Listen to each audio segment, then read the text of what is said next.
Далее Егор Борисов вместе с общественниками и руководством администрации города Якутска посетил магазины, торгующие алкогольной продукцией. Глава Якутии был недоволен тем, что закон о запрете продажи алкоголя реализуется не в полной мере. Предприниматели, торгующие алкоголем, находят лазейки в существующих нормативных документах.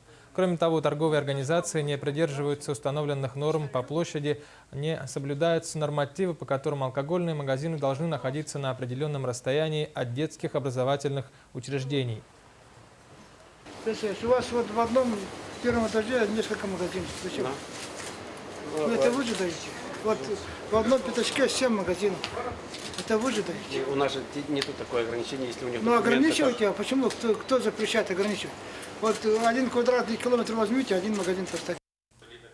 После посещения 4 магазинов, торгующих алкоголем, Егор Борисов тут же провел совещание по регулированию продажи алкогольной продукции в республике.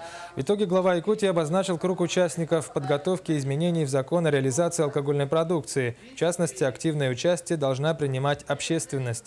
Кроме того, Егор Борисов сказал, что контролировать продажу алкоголя должно государство, то есть выдавать лицензии, определять нормы и правила продажи.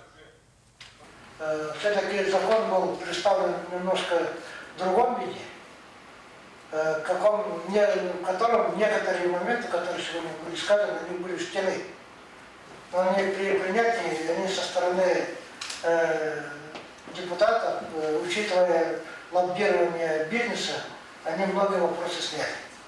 Верните все это, пункты, которые мы с вами предлагали. Поэтому было дано поручение до 25 мая закон с учетом мнения общественности, я об этом говорил, рассмотреть и внести на парламент республики. Изменения